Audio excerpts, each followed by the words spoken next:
Vena Melinda menangis menceritakan kronologi kekerasan dalam rumah tangga atau KDRT yang dilakukan Ferry Irawan. Vena mengaku didorong ke sudut tembok kamar hotel. Perlakuan kasar Ferry ini membuat Vena ketakutan. Dia bahkan menatap mata sang suami untuk menyadarkannya. Namun, apa yang dilakukan Vena tidak berhasil. Dia dorong aku ke sudut tembok. Ini mati aku. Aku nggak tahu kenapa tatap matanya Ferry, kata Vena. Punya ide, mau menyerang kesekian kalinya. Bi, jangan bunuh aku. Kamu punya ibu, kamu punya adik perempuan. Mata Ferry berubah, sambungnya. Setelah mengalami tindakan kekerasan dari Ferry, Vena berusaha menyelamatkan diri dengan keluar kamar hotel tempat mereka menginap. Dia bahkan sempat mendokumentasikan kondisinya yang babak belur saat itu. Adapun dokumentasi itu digunakan Vena untuk memperkuat laporan KDRT yang dia buat di Polda Jatim. Kaget bisa lari kayak ringan banget, keluar kencang banget teriak-teriak, balik lagi rebutan ponsel. Petugas hotel bilang hapus, tetap saya bisa ngarahin orang. Berceceran darah, tolong divideoin, jelas Vena. Tolong difotoin, saya sampai foto selfie, orang sampai bingung. Ibu masih ingat sebagai korban KDRT, mau gue laporin detail. Saya ingat dari jam kerja, tambahnya. Di sisi lain, Ibu Ferel Bramasta itu tak bisa membayangkan jika dirinya pingsan saat kejadian KDRT. Karena itu, dia bersyukur masih bisa selamat dari kejadian maut. Kalau pingsan gimana saya? Yang nyelamatin diri kita sendiri kalau bukan kita. Saya diberikan kehidupan lagi sama Allah. Setelah selamat, kalau saya bilang selamat dari maut ya, tandasnya. Lebih lanjut, Ferry Irawan melalui penasihat hukumnya, Jeffrey Simatupang, menunjukkan momen sebelum terjadinya peristiwa yang disebut KDRT di kota Kediri. Jeffrey menyebutkan bahwa justru Ferry Irawan yang sempat mengalami luka cakaran di mulutnya. Ini tanggal 6 kejadiannya. Kita lihat ini, bibir Pak Ferry robek nih, berdarah. Pernyataannya siapa yang melakukan? Terjemahkan sendiri, tanggal 6, sehari sebelum berangkat ke kota Kediri. Bibir Pak Ferry berdarah. Ada yang mencakar tuh, ujar Jeffrey Simatupang kepada wartawan di Polda Jatim.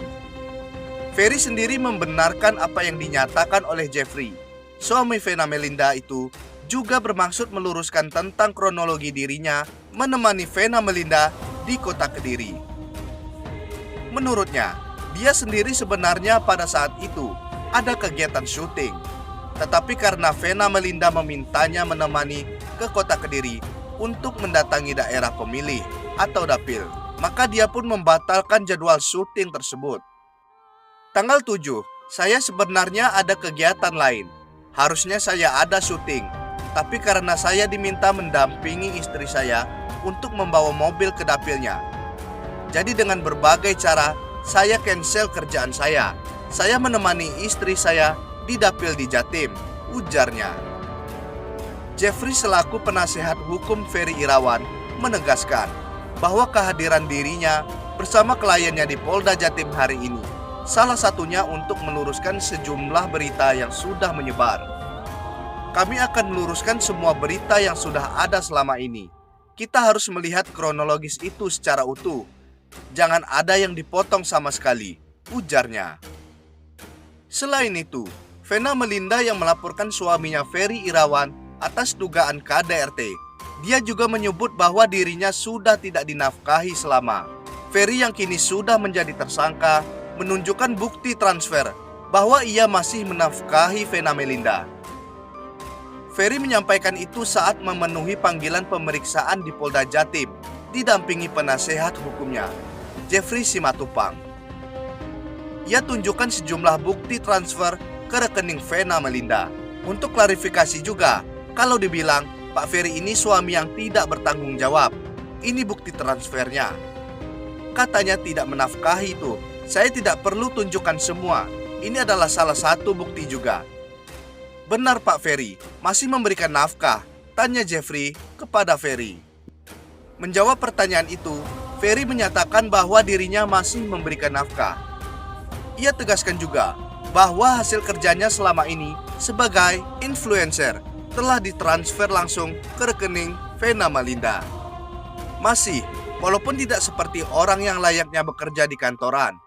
Karena saya ini influencer, jadi penghasilan saya ini taruhlah kontraknya 3 bulan, dibayarkan pada saat DP, dan pada saat sudah selesai dilunasi.